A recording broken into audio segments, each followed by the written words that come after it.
And I'm sorry for the clacky. That's okay. I'm just gonna try to make fizzy noises with this soda. Welcome to Stargazing, a Stargate gazing podcast. I'm your host, Mary. And I'm your other host, Kathy. And each week we review an episode of Stargate alternating between SG1 and Atlantis. Hello. Hello. How are you? Fine. How are you? I'm doing okay. Excellent. Yeah. Just sleepy, but that is okay. Indeed. I'm also a bit sleepy, even though it is late morning. How are things? Fine. How are you? Okay. We seem not very talkative this morning. No. Well, we did just see each other last night and also 2 days ago. Very true. Kathy had a chorus concert last night that I went to. I did. I am so glad you came. Of course. It was fun. Indeed. And we did an escape room this week. We did do an escape room. That was also fun. Agreed. Yeah. Yeah. Might have also seen you at a protest if we hadn't all decided to go to different ones. Right. That's right. That also happened. You're on your own. Awesome. Wow. Yes. But yeah, not that we talk about politics too much, but yeah, we did all go to protests. Yeah. It was an eventful in various parts of the weekend. It was. Yeah.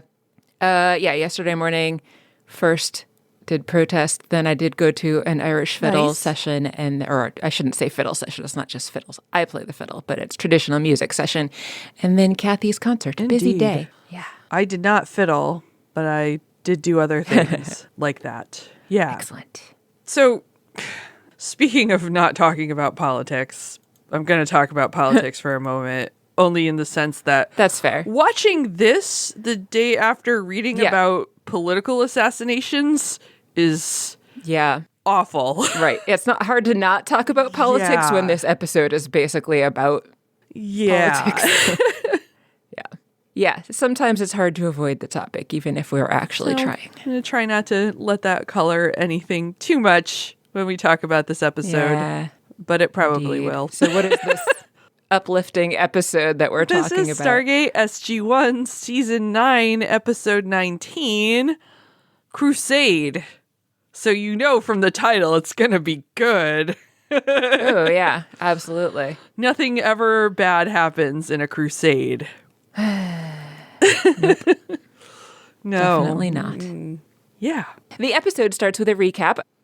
Remember Vala and the ancient communication device? That ended terribly for the poor people that Daniel and Vala inhabited, but we're never going to talk about that. The Ori want to build a ship and fill it with warriors. There was a supergate being built in space by the Ori, but things ended badly for that too, and that's the last we saw of Vala. Now it's time to move on to the search for a super weapon that can destroy ascended beings. And we know what planet it's on, except that we're not actually going to look for that in this episode, apparently, as I had expected. And recap. Yay. Yay. The episode starts with Vala getting off of an elevator. She's dressed in fatigues. And when she turns to the side at some point, we can see that she's pregnant. So that's new. Vala is back. And also, Vala is in a very different condition than she left us. Indeed. Yeah. She stops Siler. It's good to see Siler again, brief as it was for this one cameo, and asks where Mitchell might be. Siler tells her the men's locker room. So Vala goes into the men's locker room. No one pays any attention to her, and it did seem strange that nobody was noticing that Vala's not really supposed to be there. She finds Mitchell staring in a mirror, shaving, and when he wipes the steam off of the mirror, we can see Daniel's reflection behind Mitchell rather than Vala's reflection, and she/Daniel are staring at him somewhat lecherously as he's leaning forward over the sink in a towel. And Mitchell asks, Jackson, is there something I should know? And that is that scene. And credits. Yay. Yeah. I actually really enjoyed this. I did think it was pretty funny. It was a good reintroduction of Vala, I feel like. Yeah. I felt like Daniel's reflection in the mirror did some good emulations of Claudia Black's acting. Yeah. We barely see Daniel. I mean, obviously we barely see Daniel at all in this episode, but and a lot of it is either in video or reflections. Right. After credits, Sam is stopped mid-bite. How rude. Or mid-chew, while Mitchell and Vala have come to see her and tell her that it's not Daniel in Daniel's body standing in front of her, but Vala. Sam is like not surprised. She's excited. She's like, it worked. As far as they all knew, though, Vala was dead. So Yeah. I'm surprised that none of them were surprised that she's here, even despite the technology that Sam is about to tell us about. Yeah, maybe they just left that part out. I tried to get a glimpse of what she was eating. I'm like, is she having Jell-O? But it looked like she was having a bowl of cereal, maybe. It was just a very brief, that's what it looked like. Yeah. These are important things to note, as They are. usual. Yep. Yeah.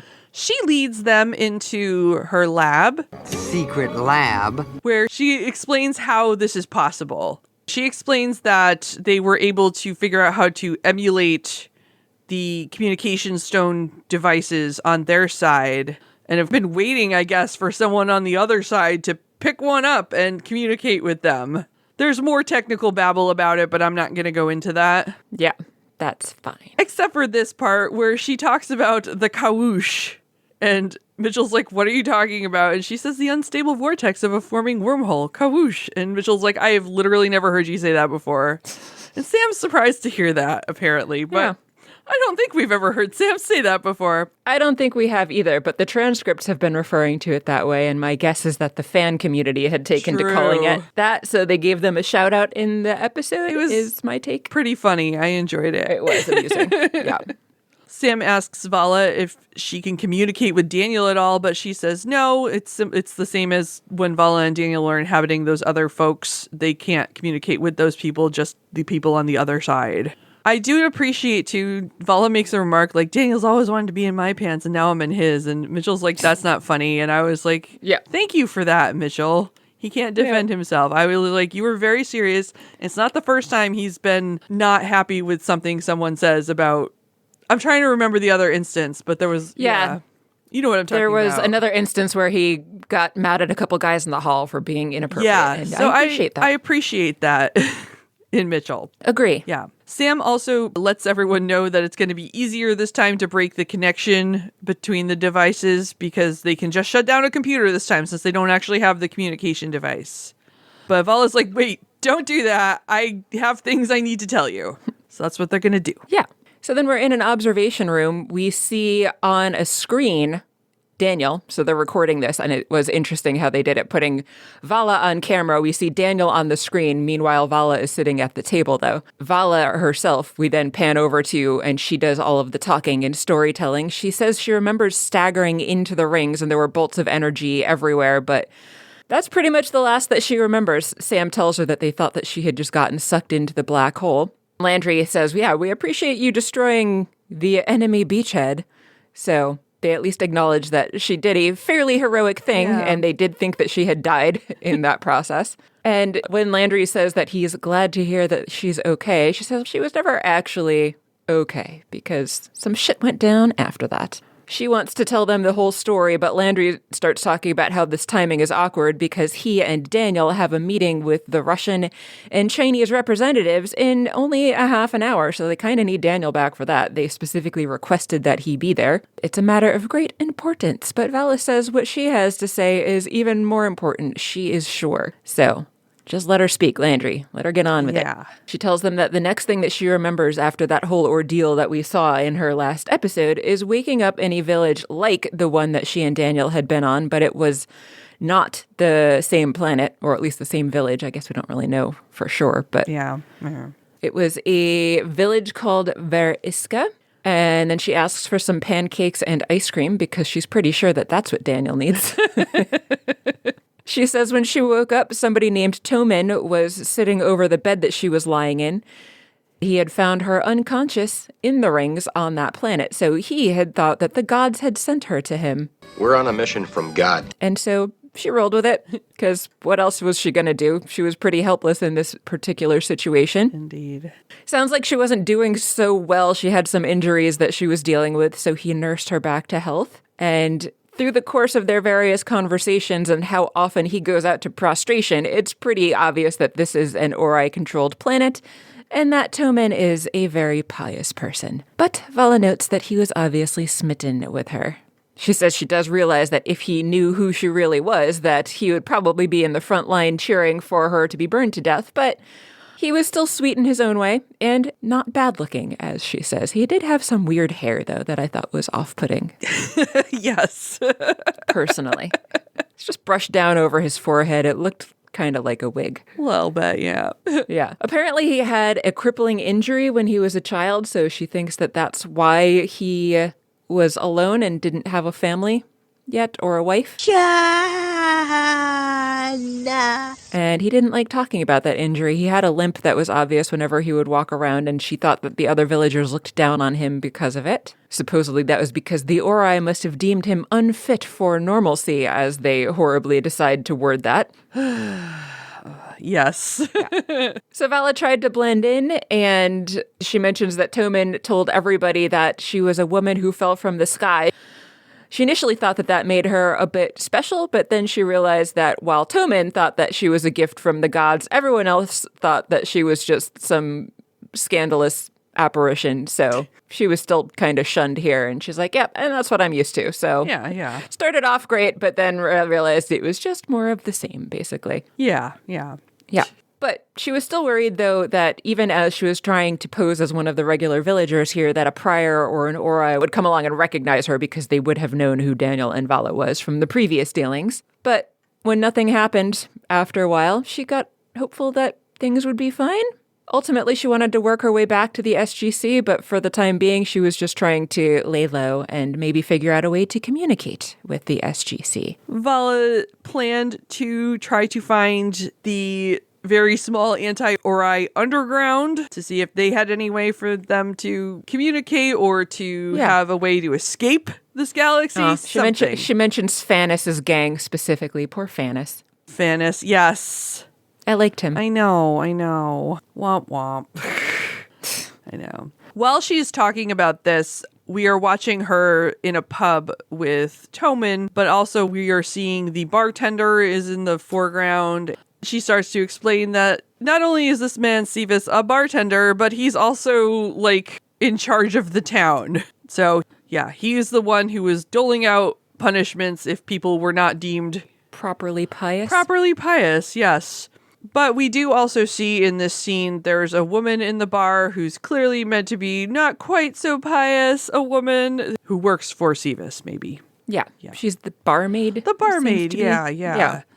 She's characterizing Sevis as a bit of a hypocrite is, where I'm going with that. That wasn't my impression. My impression was that he was critical of everybody, and it was meant to show that like he doesn't trust anybody because he was glaring at his own barmaid on many occasions when he thought she was being too flirty with other people. And force, my friends, is violence, the supreme authority from which all other authority is derived. Maybe.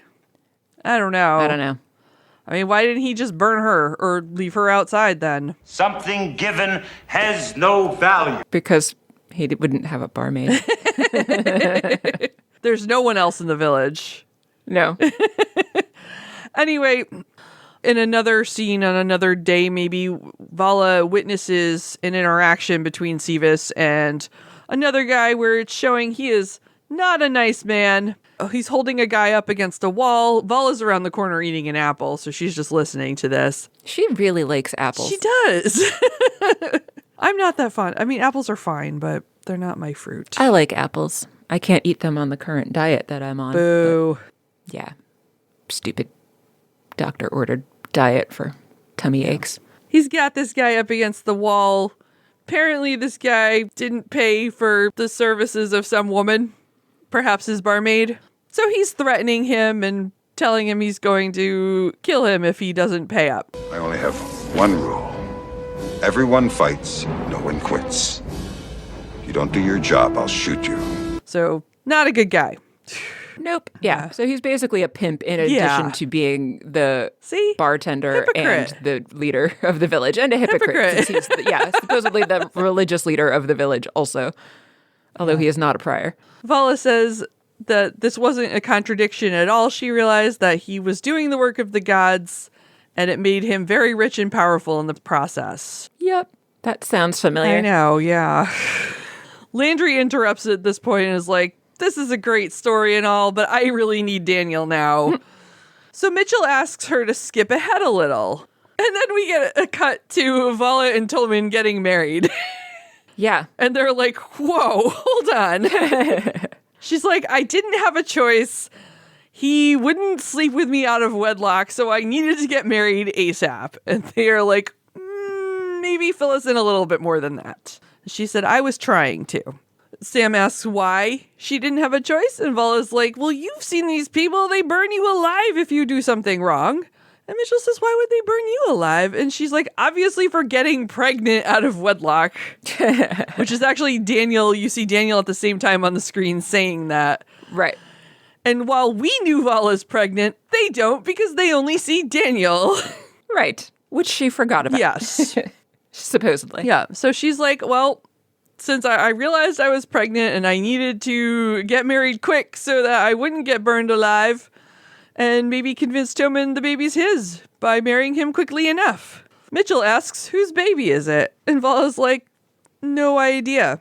I have not had sex with anyone between leaving their galaxy and her wedding night. So she doesn't know how she got pregnant. That's inconvenient. Yeah. So they're a little bit surprised by this revelation. Teal'c's like, you have been impregnated without copulation. And she says, yes. And have you heard anything like this? And there's a long pause where I really enjoyed Teal'c. I loved this. Teal'c, they're just like, Mitchell starts to talk and Teal'c's like, Darth Vader. He looked so serious, I too. know. Vala obviously doesn't know who Darth Vader is. No. But it's really funny, but also Darth Vader's a fictional character, so they're going to keep using fictional characters because then Mitchell's like, King Arthur. And Sam's like, him? Really? Yeah, she's like, why is this where you guys both I went know. with this? But also, I didn't find any legends where he enchanted the queen. All I found was Merlin tricking Arthur's mother into having sex with, what was his name? Uther Pendragon, by making him look like her husband. King of the Who. Yeah. Which is not the same thing. But anyway. New. And creepy and gross. Yes. Landry's like, I gotta get out of here. Mostly because he has somewhere to be, but also probably because, like, this is insane. Yes. But Vala's like, we have bigger problems than this, okay? Keep listening. We're back in Toman's house, seeing that Vala does not actually know how to properly knead bread because she's just beating it with wooden spoons for some This reason. might be my favorite scene in the whole thing. It was very random. My favorite scene was definitely how serious and earnest Teal'c looked when he said Darth Vader, and he was about to describe the whole thing to Vala when he was interrupted by Mitchell in that last scene. It was great. So good. Anyway, Toman comes in and says, it's a miracle. Look, I can walk. And we could see that he is walking without limping, and he says he can run. And of course, that means he can fight, and he's been conscripted. Great. Vala does not look pleased by any of that. No. She seems to actually have come to care for him, so Yeah. she looks very worried that he's going to be going off to war, presumably. And also, I imagine that she's worried that that makes her less safe, too. She goes on to tell them that the village that she's living in is one among dozens, and that there are just tons and tons of people being conscripted to basically make a giant army to go and fight, presumably people on Earth and similar planets. Yeah. Toman and various other villagers from this village and many others are being prepared for a crusade, as she puts it. And they're going to go and fight the people that were raised by evil, as Toman puts it at some point. Vala asks how it could be such a good thing that he's going to be going off and killing people that he doesn't know anything about. But he says all he needs to know, really, is that they reject the teachings of Origin. So that's all that matters to him. That's worth dying for, apparently. And killing for. Because that evil must not be allowed to fester anywhere, as he says. It's a very cringy scene. Yes. Yeah. Again, just Yeah. very upsetting. It is quite. Yeah, Vala cannot imagine him killing anybody, but Toman says he's not afraid to heed the will of the gods. So, yeah, just disturbing and relevant to today, unfortunately. Yeah. Toman tells her not to be afraid because once the war is over and all of the evil have been vanquished, he's going to come back to her anyway. And she does look genuinely concerned when she says he won't be the same when he comes back. But he looks happy about that. She goes on to tell everyone in the SGC that he was one of the gentlest and most honest souls that she's ever known. And she actually starts to cry at this point. So we do see for sure that she really does care for him, at least on some level, even though she was initially using him. Yeah. And she goes on to mention that he's been raised since birth to believe in Ori, so it's really not his fault that he's like this. But this is just going to end tragically with tons of bloodshed, no matter how this whole battle turns out. Then Poulter calls over the loudspeaker and tells Landry that he needs to report to the briefing room, so Landry does head out, but Vala continues her story. Sam tries to at least comfort Vala a little bit with the fact that they've learned a lot about the Ori and that they'll update her on that eventually, but Vala says that they're talking about a handful of people, talking about the SGC and also the opposition against the Ori. That's just a handful of people compared to the millions who are apparently following the Ori and getting ready for this crusade to defend Origin. So the choice is going to be to worship the Ori or die, and she is concerned for the fate of everybody on Earth as a result of that. Yeah. The whole galaxy, really. Yeah, the whole galaxy. But I think Earth is the most populous planet. Seems to be, yeah. So my impression was that she was here at the SGC because of that fact. Yeah. But yeah, she's concerned for everyone in the galaxy, not just Earth. But yeah, and they're going to keep fighting until everybody's dead or following the Ori. Great. Neither one of which is a good outcome. Great. Yeah. Love that. Yeah. Awesome. Yeah. Meanwhile, Landry finally goes to meet with Chekhov and Shen, who was the Chinese IOA person from the bug episode, I'm going to call it. Yeah. There's the juice. Seems to have recovered from her broken ankle. Yeah. She asks for Daniel, but Landry says he's otherwise occupied and we have to go on without him. They are there because Russia has decided they're done loaning the Stargate out to the USA and they want it back. And Landry's like, Great. No. Yeah, great. He said that they have already issued official notification to the president, or we're doing that as they speak. Apparently, they've waited until 2 weeks before their current agreement is over to start negotiating this. Yeah, that seems like an odd choice. Yeah. But yeah, that's the whole thing. They just want their Stargate back. And with no explanation so far about why. Nope. Back in Vala's story, she's in the pub talking to the barmaid because she was a bit of an outcast and the barmaid was also a little bit of an outcast. They struck up a friendship. They talk about the fact that Denya was pregnant once, but it didn't last for very long. And Vala asks Denya if she's ever heard of somebody getting pregnant without actually doing the deed, but Denya has not. She wants to know if Denya has ever heard of the Ori doing this to somebody magically. But Denya seems very skeptical about that one. And Vala says that she's pretty sure that Denya was testing her in a way. Vala says that although it took Denya a long time to admit it, that it turned out that she was actually part of the whole underground thing. But she was afraid that Sevis would kill her if he ever found out, so she was trying her best to keep that hidden, of course. And then Sevis busts his way into Toman and Vala's house and arrests her, and she ends up chained in the middle of the square again on what is clearly the same kind of fiery table as what she was burned alive on before. It turns out that Denya is the one that told him that she is not what she seems, she's not a pious person, and so she's going to lay out here chained in the sun with no food and water to be punished for her sins specifically, because she's an unbeliever. Great. Neat. Yeah.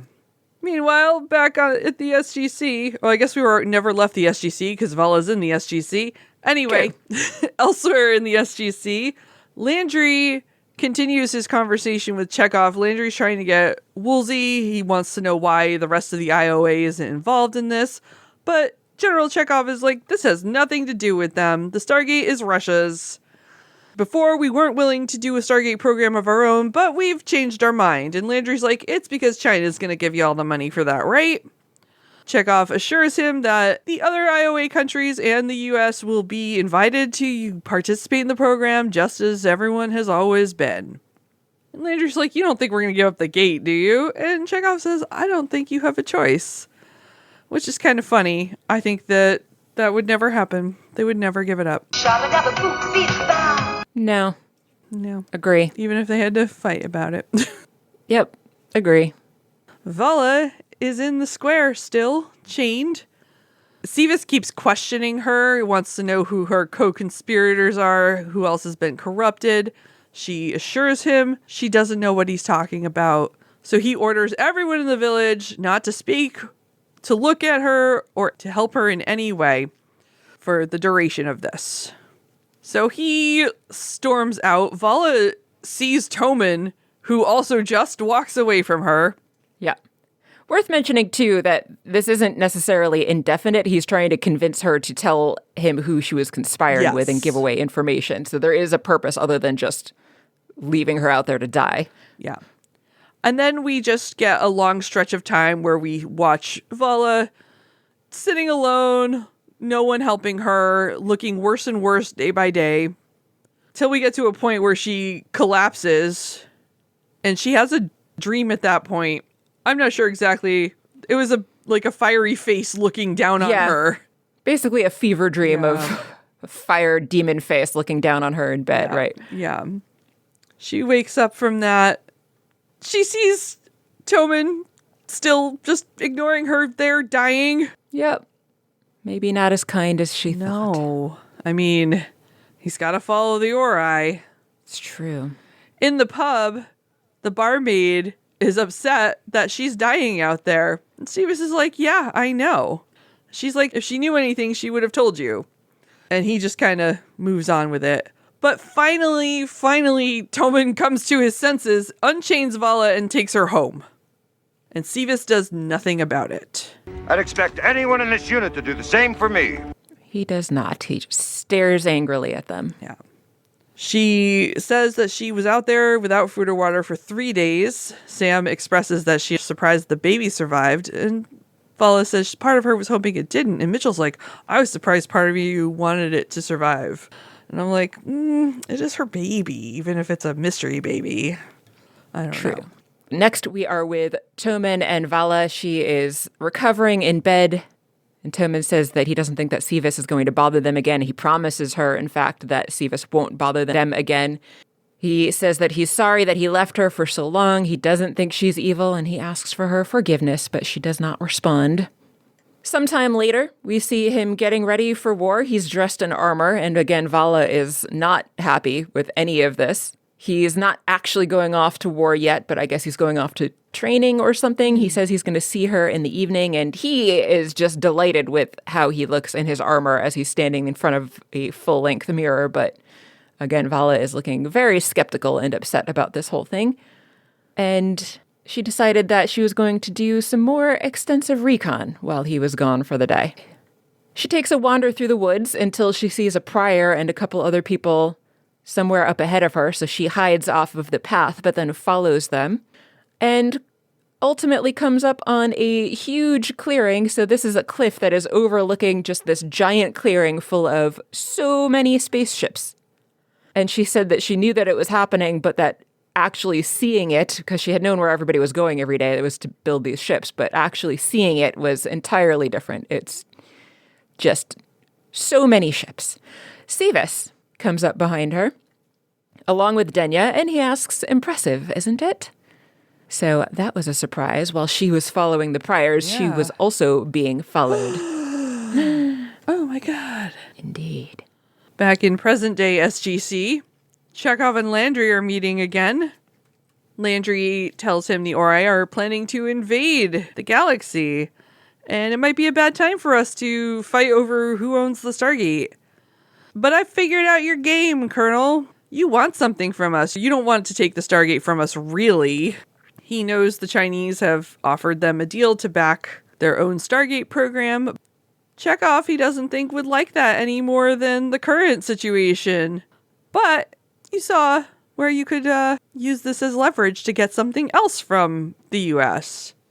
But you couldn't just ask for it, because that would be like blackmail or something. So we have to do this secretly. So what is it you really want? And Chekhov smiles in a way that shows that, yes, this is the real situation happening. But we still don't get to know what that is. Nope. Because then we're back with Vala. She pulls a knife on Sivas and Denya and tells them to stay back. But Denya tells her that it's okay. And Sivas apologizes for putting her through what they put her through, but they had to make sure that they could trust Vala. And then they smile at her. Whist. Yeah. Vala lowers her knife. So not only was Denya in the opposition, but Sivas was also in the opposition. And in fact, he was the leader of the opposition. So he is a complex person, Indeed. both being like the pious leader of the village and the bartender and apparently a pimp and also the leader of the opposition. He wears many hats. Does. Yeah. So all of the other stuff that he has been doing besides leading the opposition has just been to get money and power and influence to help fund the opposition and to prepare for a rebellion against the Ori and the Priors and all of their people. Teal'c asked, don't they fear being discovered by the Ori? And of course they do, but they have no other choice because someone's got to do something. And so apparently it's going to have to be them. Yeah. Yeah. Do you think he has more hats than Teal'c?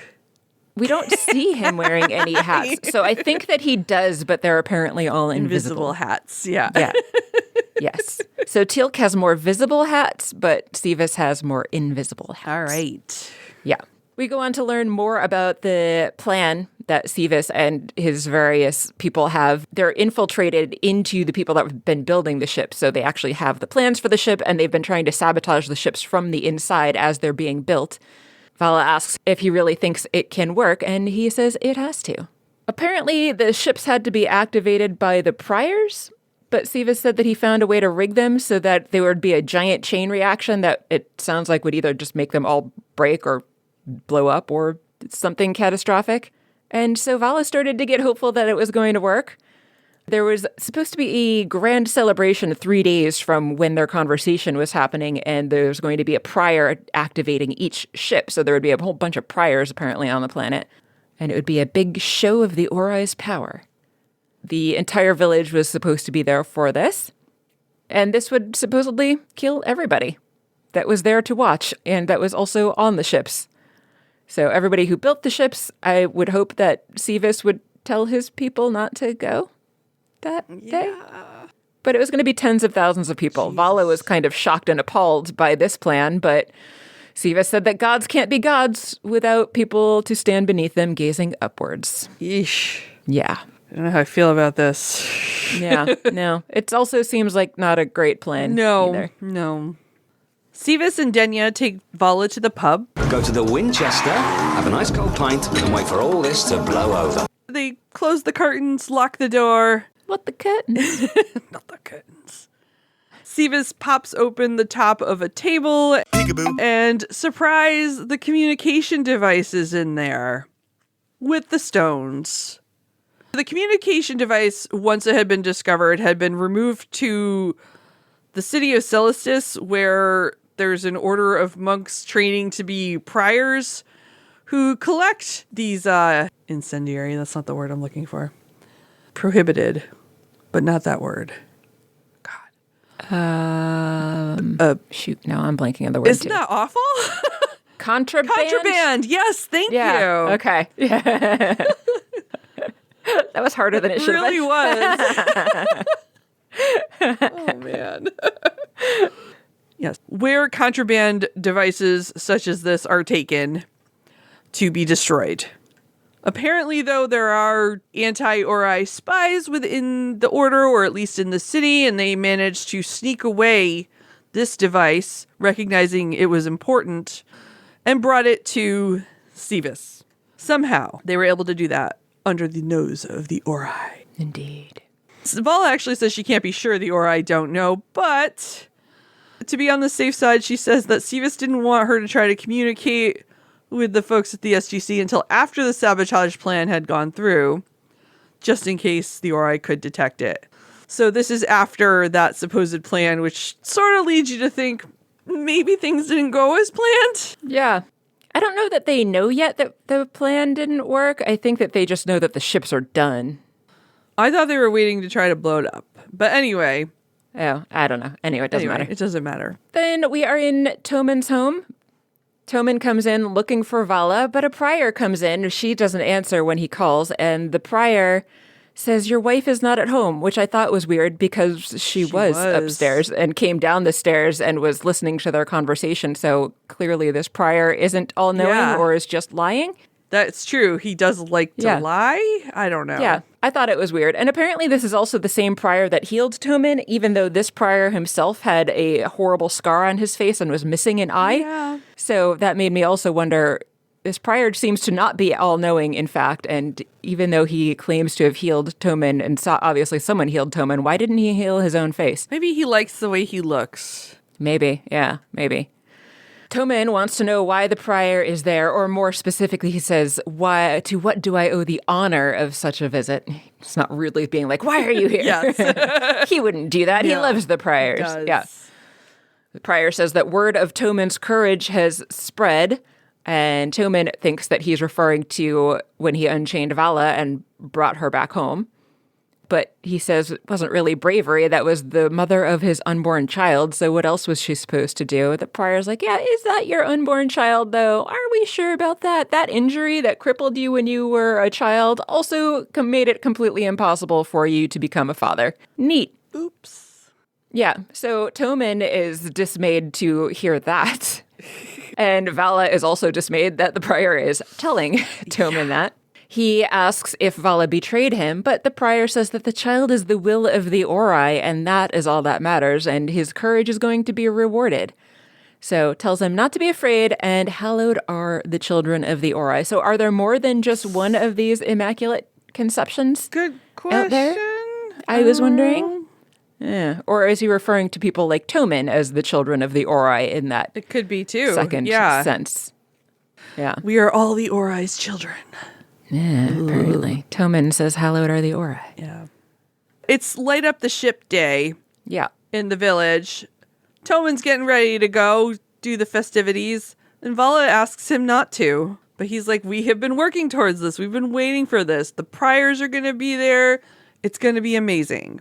It's going to be great. Yep. Just like a parade. Yes, yes. Farcical aquatic ceremony. But, this one's attended, so... Yeah.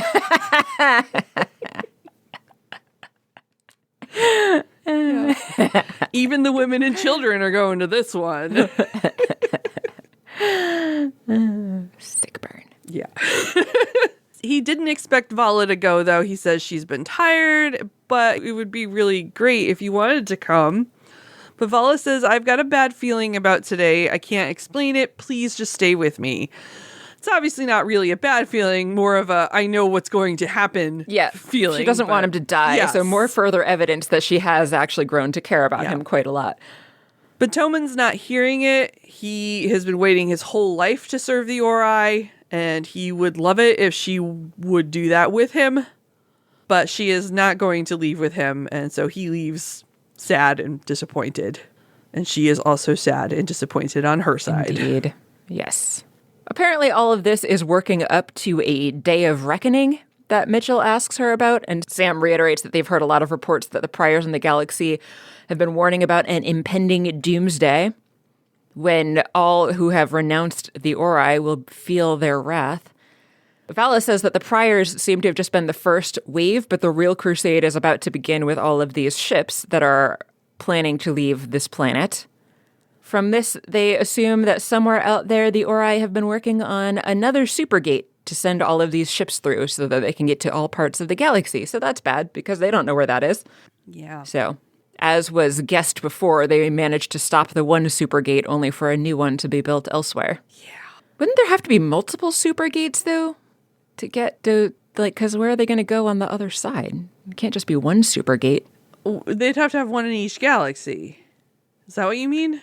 But isn't this in this galaxy, or is it? No, I guess this is a different galaxy. But yeah, there would have to be at least, there's got to be one on each end, is what I'm saying. So they have a working supergate is what they're talking about here. But I'm asking, wouldn't they have to have more than just one working supergate, even though they're only talking about there being one in this episode?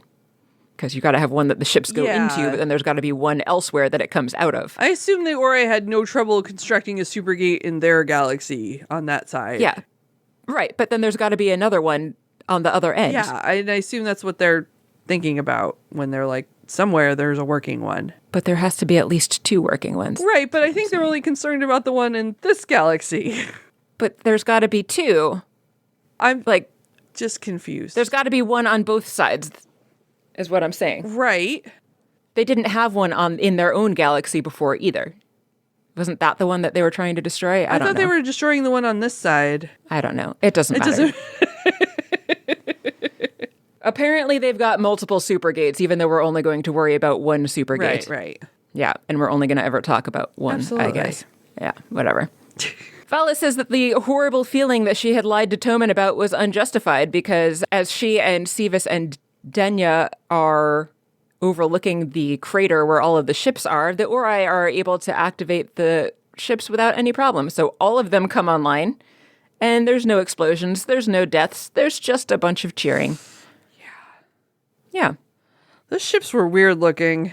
They were weird looking. They looked like they had a Stargate ring in them, and at first that's what I thought they were, was weird Stargate rings, but then I realized that there was actually more around them, which was like a ring outside of that ring. Very weird. I mean, they were sitting on scaffolds, which I think was part of what was contributing to their weird appearance. But yeah, it's basically like some sort of a drive ring inside of an egg-shaped ring. It was weird. She calls it a Mayan egg. Yeah. Anyway, they don't know where the sabotage broke down. Either the Ori had detected it, or the Priors had managed to thwart it, or something went wrong, but they didn't know exactly what it was that went wrong. So the ships were just fine, and the swift victory that the rebels were hoping for was not going to happen. Nope. Mitchell asks if she has any other intel that they could use. Sevis had access to some specs on those ships, so maybe if they can help them figure out what the ships look like, what their technology is, what their weaponry is, that could be helpful. Anything about their shields, Sam adds, because that could be useful too. But Vala says no, and then Daniel says I, and we realize that Vala is not there anymore. So Daniel asks, what is going on? How did he get here? Sam says that the emulator on their end is still running, so something must have gone wrong on Vala's end. It sure did. Yeah. We're in the pub with Vala, Sevis, and Denya, and we are looking at a melted smoking communication device. And then we see Toman is there. He just straight up murders Sevis and Denya. Yep. Which is horrible. And it actually seemed like it was a slow death. Like they were kind of being tortured as they died. Whatever energy weapon that was didn't seem very pleasant. I thought it was just basically a staff weapon, but it was not a quick death like we've seen with staff weapons. Which is so extra evil and cruel. Some other kind of thing, right? And I noticed that Denya smacked her head on the bar as she fell, which was awful. Ow. Ooh. Yeah. But he doesn't immediately murder Vala. He's like, you said I did. I liked her reaction. He's like, you said you did not think I could kill an unbeliever. And she's like, I'm so sorry I was wrong. And just the look on her face, just so good. Like, poor Vala. Yeah. She wants Toman to listen to her, but he says he is deaf to all but the teachings of the Ori. And the prior told him Sevis was corrupt and to kill them. And Vala is back in Vala form in survival mode, and she just flips it. She's like, they made me do it. They kidnapped me. They didn't want to use this device themselves, so they forced me to use it. You said the prior told you to kill them. Did he tell you to kill me? No? Okay then. Good. She does admit that she was able to communicate with the unbelievers and promises she can tell him so much about them, but please put the weapon down. She says she overheard his conversation with the prior in their home the other day. She was very afraid. She claims that she didn't know this child was the will. I mean, she might not have known the child was the will of the Ori, but she didn't. Didn't actually say anything here that was a lie. That is true. Yeah, she promises she's not betrayed him. She's not been with anyone but him. This baby is our miracle, a gift from the Ori. So we need to walk the path together from this point on. Toman's like, well, I gotta go to war. And she's like, well, then I'm gonna come with you. So she saves herself and her baby from Toman, at least. Yep. And I did think, like I said, it was interesting that as many times as we've seen her lie, I mean, I guess you could say it's lying by omission that she didn't say that she knew she was pregnant before they got married, but Yeah. what she said about not knowing that it was the will of the Ori and not being with anyone other than him, those were true. Very true. Yep. Yeah. It was it was a very good Vala scene, I thought. Yeah. I agree. Yeah. Next, we're back on the base. Daniel and Landry are in the elevator together, and Daniel asks Landry what he had to give up in order to keep the Stargate, because of course they were going to keep the Stargate, and they had to give them a 304. Daniel is surprised that the president agreed to that. Apparently, it's something that Chekhov's been wanting for a while, and they had a new one that was about to roll out, so they're just going to give that one to the Russians. Daniel was surprised to hear that, because he said he didn't think that another Daedalus-class ship was due in the pipeline for over a year. So Landry admits it was a huge concession, but they did not have a choice. They make their way to the briefing room, and Sam, Mitchell, and Teal'c are in there. The Tok'ra and the Asgard have been looking for any subspace anomalies that could indicate a supergate somewhere in this galaxy, but they haven't found anything just yet. However, it is a very big galaxy. Meanwhile, all of the Hatak-class vessels that are basically in existence anywhere in the galaxy are on high alert by way of the Jafa's interim council. So it's basically like finding a needle in a haystack, but they're going to have to find it no matter what, because everyone's lives depend on it, basically, the entire galaxy. Yeah. That's when they bring back up the conversation about the weapon that we learned about in the last episode. They know that Merlin was working on a weapon, and they have a gate address for where that's supposedly hiding. It's not going to do anything to fight back against the actual human army fighting on behalf of the Ori and the Priors, but if they can destroy the Ori, then maybe they will be able to have better luck convincing their followers if their gods are not around anymore. So Landry tells them they have a go. Okay. End of episode. End of episode. Setting up the next episode. Indeed. End of the season? End of the season with the next episode. Wow. Yeah, just 20 okay. in each show for this one. Whew. Okay. Yeah. Did you like the episode? I did like the episode. This was a good episode with Vala in it because she is not like running around causing the chaos and the problems that the SG folks have. Yes. She's just trying to survive.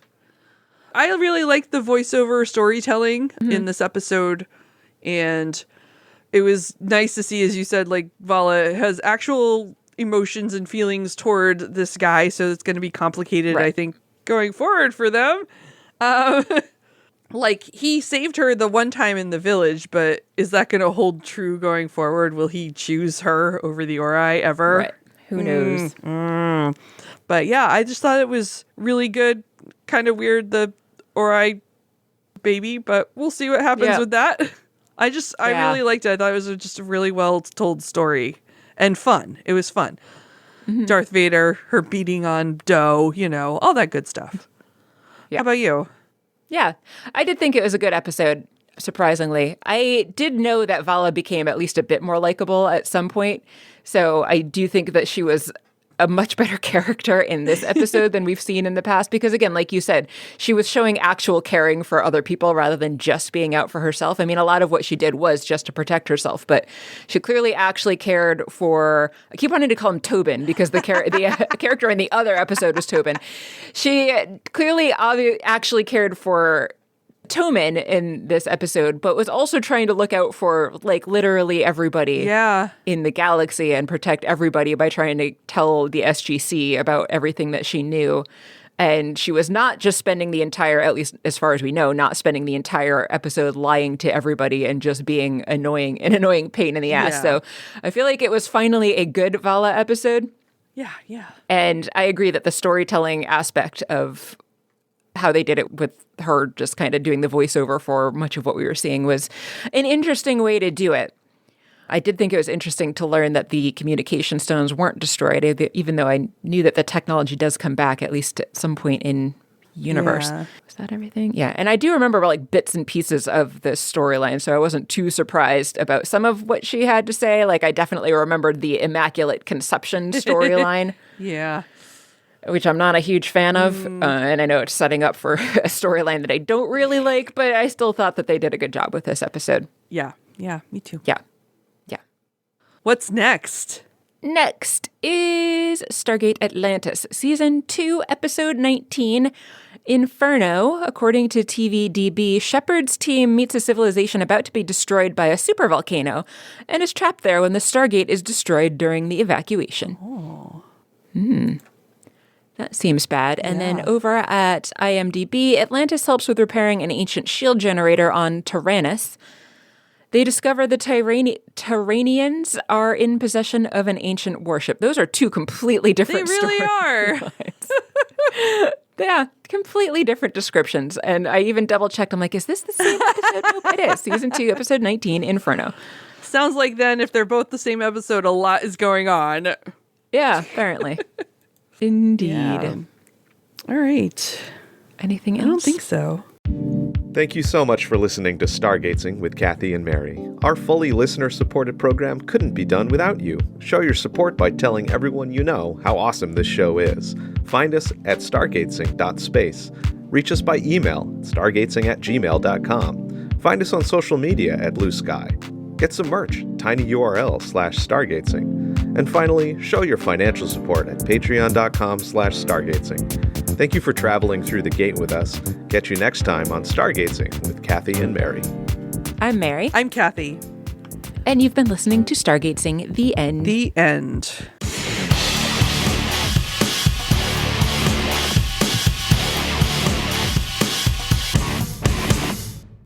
Excuse me, hang on. I have to drink some fucking water, apparently. Fucking My voice water. doesn't want to cooperate. Everything is terrible and stupid. I agree.